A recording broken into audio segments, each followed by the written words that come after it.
どうも、ダイキングです。本日も動画見ていただき、ありがとうございます。今回はですね、新型アップルウォッチシリーズ8。こちらについてね、デザインとか発売時期、価格についてね、ちょっとどうなるのかっていうところですね、今回も分かりやすくね、お話ししたいと思います。どうやらね、全部で3つのモデルが出るっていうね、話も出てきてますので、そこら辺もちょっと掘り下げてね、話したいと思います。現在はですね、シリーズ7が一応最新のモデルなんですけども、これ2021年の9月ですね、登場しました。デザインのね、ここも刷新がね、結構あるんじゃないかっていうね、これも言われてたりはしたんですけども、なんだかんだちょっと画面が大きくなったぐらいで、ほとんど変わらなかったんですよね。いわゆるそのマイナーアップデートっていうところで、非常に残念な感じではあったんですけども、なのでやっぱね、次多くの方が期待するのがですね、新型のアップルウォッチですよね。なんでいわゆるシリーズ8というね、ところだと思います。なのでね、この新型アップルウォッチシリーズ8のね、予想されるデザインだったりとか、あとは新機能とかもね、どういったセンサーが乗るとかも話とかも出てきてますんで、性能面だったりするところですね、やっぱ細かくね、ちょっと出てきたりしてますので、分かりやすくね、解説したいと思います。あとは気になるね、やっぱお値段ですよね。このぐらいになるんじゃないかっていうのと、あと発売時期ですね、ついてもお話ししようと思いますので、今やっぱアップルウォッチね、買いたいなとか、どうしようかなってね、今後がちょっとね、気になる方、ぜひね、最後までご覧になることをね、お勧めいたします。僕自身はですね、ガジェットのブログとかをですね、だいたい4年ぐらい運営したりとか、今、YouTube、もう2年ぐらいになるんですけども、動画そろそろ200本ぐらいになりますね。上げてますんで、今回紹介する動画以外もですね、Apple 製品はじめとしたレビュー動画とか、日々役立つようなガジェットですね。今後の Apple 製品について、できる限りね、わかりやすく解説してますので、気になる方はね、ぜひこの赤いチャンネルボタンとね、一緒に横の通知ベルもね、押していただければと思います。まだまだチャンネル登録してる方の率がね、そんなに高くないのでね、ぜひ、まだ押してない方お願いします。もちろん無料ですので、ありがとうございます。ボタンを押してくれましたね。はい。準備は大丈夫でしょうか？ではね、始めていきたいと思います。で、まずは現在の Apple Watch のラインナップから見ていきたいと思うんですけども、なんで今実際どんな Apple Watch があるのかっていうところですね。新しいモデルの話にもつながってくるので、簡単にね、ちょっとおさらいしたいと思います。今 Apple 公式で販売されているモデルについてなんですけども、これが3つですね。これモデルがありまして、先ほど話した上位モデルの Apple Watch シリーズ7ですね。そして手軽な価格の Apple Watch SE で、さらにとにかくもう価格重視のちょっと古めのモデルシリーズ3っていうね、この3つのラインナップになっております。とりあえずじゃあ何が違うのかっていう点がね、気になると思うんですけども、主に3つかなというところでちょっと分かりやすく話したいと思いますけども、まず1つ目としては画面の違い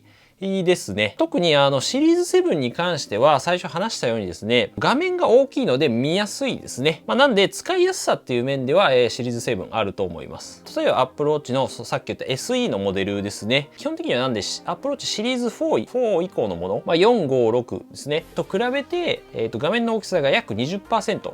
大きくなってます。で、一番安いシリーズ3と、比較しますと、50% 以上ね、画面大きくなってますので、例えばシリーズ3とシリーズ7、パッと見というか、普通に誰が見ても、これは違うなっていうのは明確にわかると思いますね。画面の強度とかもね、シリーズ7では強くなっているっていうね、ところはあります。あと仕様にはね、サイトの方であんまり書かれてなかったんですけども、画面の常時表示ですね。いわゆる Always On Display っていうんですけども、これはシリーズ7だけになっております。に搭載されてまして、これ何かっていうと常に画面が表示されている状態ですね。なので、当たり前なんですけど、普通の時計ってね、画面がずっと見えると思うんですけども、Apple Watch とかの場合、スマートウォッチはですね、画面が点灯してない時間とかもあったりするんですけども、シリーズ7の場合だとずっと画面が表示されているっていう形になりますね。で、逆に言うとこれ Apple Watch SE とシリーズ3の場合は常時表示されてないので、手首かざすと見れるっていうね、形にはなります。で、シリーズ5以降のApple Watch であればこの常時表示っていうのはついてますね。で、2つ目、違いとしてはですね、まず選べるカラーですね。とか、素材とかが違うというところですね。基本的にはデザインとかになってくるんですけども、Apple Watch SE とシリーズ3に関しては、選べるカラーっていうのがね、スペースグレーとシルバー。あと一応、SE だとゴールドとかはあるんですけども、それぐらいで選べる素材に関してもアルミニウムっていうもののみになってます。で、シリーズ7に関しては選べるカラーはですね、結構豊富で5色ありまして、グリーンとかブルーとかレッドとかそういったモデルもね、選べたりするっていう感じですね。結構 iPhone に合わせて、っていう感じなんですけども、また本体の素材もアルミニウムに加えまして、高級感のある結構ステンレススチールとかですね、チタニウムっていうのもね、選べますね。この2つの違いとしては、チタニウムの方が、ステンレスとか、ステンレスに比べると、傷がつきにくいというか、目立ちづらいって言い方がいいと思うんですけども、またちょっとチタニウムの方がちょっと軽いです。はい。それぐらいですかね。はい。その分ちょっとね、チタニウムの方はお値段もするんですけども、はい。で、3つ目の、これが多分ね、一番大きな違いだと思うんですけども、搭載されてるセンサーの違いですね。で、心拍数っていうのは、これ全モデルね、共通して測れるんですけども、シリーズ7のみですね、血中酸素濃度、血中酸素飽和度とも言われますけども、あと、心電図をね、測ることができます。計測可能ですね。はい。血中酸素濃度なので、例えばじゃあ血液中に酸素がじゃあどれぐらいあるのかっていう、それをね、測るものなんですけども、例えばこの濃度が低いとですね、特に今、コロナとか、肺炎とかにね、かかると結構やっぱ血液中の濃度っていうのが下がる傾向にあるらしくて、なんで健康かどうかを知る、一つのその健康、指標みたいな感じですかね。それがアプローチで測れるというところと、で、もう一つが、心電図ですね。皆さんよく健康診断とかね、ベッドとかに寝て、胸とね、足なんかペタってつけられて、めちゃめちゃあれ冷たいですけど、吸盤みたいなやつやるじゃないですか。あれですね、心電図がアップローチで、手かな、このデジタルクラウンってとこに、指とか当てると、ピッてやると心電図が測れるっていうね、取れたりすると。はい。で、この2つが、シリーズ7では、計測できますっていうところですね。なので結構、健康を例えば気にするとか方であればシリーズ7がいいのかなと。ちょうどね、僕の動画撮ってるタイミングで、たまたまなんですけど、Amazon でね、セールがされてますので、気になる方はね、この概要欄からね、ちょっとチェックしてもらえればと思います。結構最新のシリーズ7ね、モデルがあんまセールされることってね、なかなかそんなないので、コミュニティ欄っていうところでね、そういったセール情報載せてますので、これ一応チャンネル登録ね、していただくと見れますんで、通知ボタン押しておけばね、見逃さないんで、通知が来ると思うんで、損したくないのであればぜひね、チャンネル登録と通知ベルお願いします。はい。ということで、Apple Watch に関してある程度ちょっと理解していただけたと思いますので、実際じゃあ Apple Watch シリーズ8どう変わるのかっていうところですね。ここ気になると思います。はい。ちょっと情報を元にね、まとめましたんで、まずはシリーズ8のデザインなんですけども、これはようやく変わるんじゃないかと、言われております。今年こそね、全体的にこのフラットなね、平らなデザインになるかなっていうことが言われてるんですけども、とはいえ去年も同じこと言われてたんですけど、現在この丸みを帯びた丸いね、形のデザインっていうのは、シリーズ4からですね、これ採用されておりまして、これ逆に言えばですね、2018年からね、デザイン変わってないんですよ、ほとんどね。ちょっと画面大きくなったぐらいなんですけど、4年になりますから、はい。2018年なんでね、iPhone XS とかかな、のデザインでそのまま iPhone 出してるみたいな感じなんで、で、Apple Screen 自体が、特にやっぱ iPhone 12以降からですね、フラットで平らなデザインっていうね、四角いようなデザインに変わってきてるんで、やっぱ Apple Watch とね、iPhone って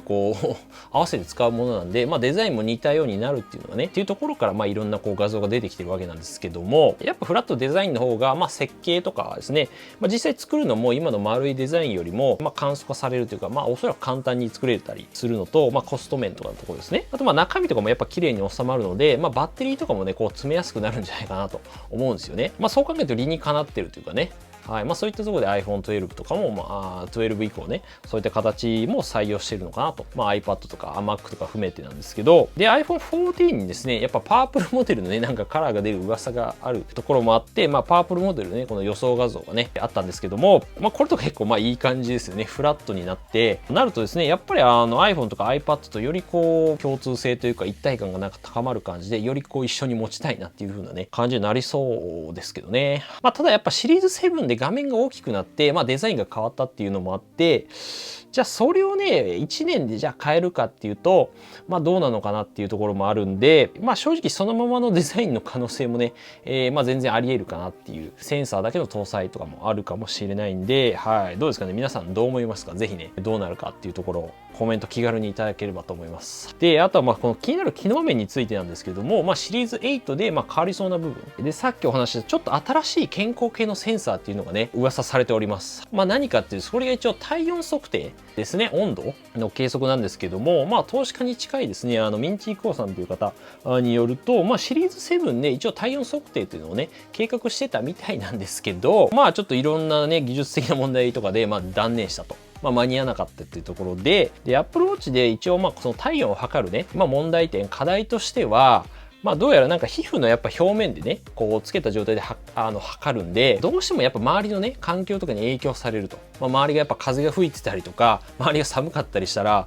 まあね、難しいんだろうなっていうなんか想像できますけど、まあやっぱ正確にこう体温を測るっていうのはね、なかなか難しいので断念したと。はい。まあここら辺がまあね、技術的にアルゴリズムとか言うんですけども、まあそういったもので、解決できれば搭載の可能性があるんじゃないかというふうに言っております。可能性があるっていうね、にとどまってるんですけども、あとまあ噂されているもので言えば、まあ、例えばじゃあ血圧ですね、ブラッドプレッシャー、血圧の測定だったりとか、グルコースモニタリングって言われるところで、いわゆる血糖値ですね、まあ、測定、これできるセンサーの噂っていうのもあるんですけども、まあここら辺については、まあもう少しね、技術的な問題もあって、もう少し時間がね、かかるんじゃないかっていうところで、まあ2024年ぐらいまではないんじゃないかっていう風なね、話が多いですね。まあただ実際にまあ例えばギャラクシーウォッチとかサムスンのもので血圧ね測定できるものがあったりとか、まあギャラクシーウォッチねこれ見てみたらねびっくりしたんですよ。体脂肪とかなんか筋肉量とか水分量とかねいわゆる体組成計で測るようなものの数値が分かったりするっていうのねあるみたいなんで、まあちょっと日本ではね、これ多分使えるのかなちょっと分かんないですけど、今後まあ数年の間でまあ出てくるかなっていうね、今年はちょっと厳しいかなっていうところはありますね正直。あとはまあ OS の進化として低電力モードで普通に操作できるような形になるかもしれないですね。まあ今の Apple Watch だと充電が少なくなると低電力モードにしますかっていうね、まあ、表示が出てきたりするんですけど、仮にこれ低電力モードっていうものにするともう時計の表示もう時間の表示以外もう何にも数字がただ出てるだけでそれ以外何もできなくなるんですけども、まあ、もしかしたらこれが iPhone みたいですね、低電力モードでもまあ普通にこう他の機能も使えるっていうね形になるかもしれないですね。これ嬉しい、これの機能自体嬉しいんですけども、そもそもそのバッテリー容量増やしてくれっていうね形ではありますね。もっと増やせよっていうね、はい、どうにかできるんだろうっていうね技術で、はい、Apple だったらで、また新しいモデルの登場っていうのもね噂されてまして、これ以前にも言われてましたね、エクストリームスポーツエディションっていうねやつですね。なんだそれっていう、ね、名前ですけど、まあ分かりやすく言うと、まあ結構アウトドアとか、まあ、サイクリングとか、まあそういったものに特化したような、まあ分かりやすく言うとなんだろうね、G-SHOCK のアプローチバージョンみたいな、なんかもう汚れとか傷どんどん来いみたいなねやつですねはい。まあ実際このシュピーエンさんのねアップルウォッチ用のスポーツバンドとかねあるんですけども、こんな感じになるんじゃないかなっていうね。まあただ個人的にはなんかわざわざこんなモデル出さなくてもね、このバンドつければ、まあ、できるっちゃできるんで、まあなんかあんま出ないような気はするんですけども、まあそういった噂もあります。はい。よかったらねこの概要欄バンド貼っておきますので、概要欄にね貼っておきますので、気になる方はちょっとチェックしてみてください。アプローチシリーズ7ね、まあセールもさっきみたいにやってるので、まあ気になる方そっちもね見てほしいんですけども、またアプローチの SE のね第2世代SE2 もね登場するんじゃないかと言われてまして、まあ、デザインに関してはまあやっぱ廉価版のモデルなので今の SE とね、まあ、おそらく全く同じ形にはなると思うんですけども、やっぱ価格を抑えたモデルになるのかなと。はい。で変わる部分で言うと、最初にちょっと説明したですね画面の常時表示ですね、まあ、ずっとその画面が点灯している機能とか、まあ、センサーについては心電図がね測れるっていう、まあ、心電図のセンサーはおそらくつくんじゃないかなと言われておりますと。はい。ただ、さっき言った血中酸素飽和度、血液中のその酸素濃度を測る機能っていうのは、まあ、そのセンサーは搭載されないっていうところで、そこについては、まあ、アプローチのシリーズ、まあ、6と7、6と7のみの搭載になりそうなので、そことの差別化っていうところにはなりそうかなと。で、気になるね、Apple Watch。これらの発売時期と価格についてなんですけども、まあ、発売時期はね、やっぱり iPhone とまあ一緒に登場するっていうのがね、まあ、基本まあ、毎年恒例ですので、なんで iPhone、まあ、4、まあ、次なんで14ですね。まあ、大体ほぼ9月のまあ半ばから終わりにまあ出てきますんで、まあ、それと一緒かなっていう感じですかね。まあ、特にトラブルない限りは毎年例年通りかなと。で、価格については基本的にはまあ据え置きかと思いますね。まあ、ほぼ一緒かと思うんですけども、まあ、残念ながら今ね、円安がめちゃめちゃ進んでまして、つまり今1ドルがですね、130円。もうこれ乗っちゃって、もしかしたらもう140円いくんじゃないかみたいなね、まあ勢いなんですけども、つまり円の価値がこれ下がってるんですね。円の価値が安いっていう意味なんですけども、まあつまりこれ海外製品を買う際ですね、まあドル、まあ1ドルね、もらうのに130円かかるってことなんで、これ割高になりますと。はい。まあこうなってくるとですね、まあ大体 10% ぐらいはね、まあ少なくとも上がるんじゃないかなと考えますと、まあ、今の値段がですねシリーズ7が48,800円とかね、なので税込みで、まあ、なんでそう考えるとまあ53,000円から4,000円ぐらいにはなっちゃうのかなっていうね、ところはありますね。はい、で SE2 に関してはちょっと値上げするって言われてまして、今一応アメリカの価格が279ドルなんですけども、まあ、299ドルぐらいになるっていうね話があるんで、それにまあ円安が乗っかると、まあ、どうですかね、4万円前後ぐらいになっちゃうのかなっていう感じはしますけどね。3万どうですかね、7、8千円とか、まあ、今の価格がだいたい3万2千円3千円ぐらいなんで税込みで、はい、まあ3万どうですかね、7,800円とか、まあそれぐらいになるのかなっていう感じはします。はい、あくまで予想ですけど。はい、どうですか、皆さんはどのアプローチが気になりますか？またちょっと質問とかあればね、気軽にコメントいただければと思います。またちょっと新しい情報あればね、また動画にして分かりやすく伝えていこうと思いますので、ぜひ気になる方はチャンネル登録と、あとまあグッドボタンですね。ぜひ少しでもね、ためになったと思った方はお願いいたします。はい。また最近MacBook Air についてのね、新型についての動画も3本ほど出しておりますので、そちらもぜひチェックしてみてください。ということで、また次の動画でお会いしましょう。良い一日お過ごしください。バイバイ。はい。ということで、Apple Watch もね、非常に楽しみでありますね。でね、こう地味に便利なのがね、Mac と合わせるとですね、Apple Watch で自動でロック解除っていうのができて、こう開けるとね、普通タッチ ID でピッてやるんですけど、今Apple Watch つけてるんで、まあ、これ設定できるんですけども、勝手にこうロック解除してくれるっていうね、地味に便利です。はい。まあ、それだけなんですけど、僕今、Apple Watch の SE 使ってますけど、まあ、ぶっちゃけ SE で十分かなっていうところはありますが、まあ、シリーズ8もね、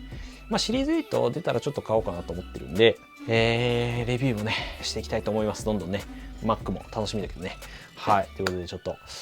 頑張るぜ。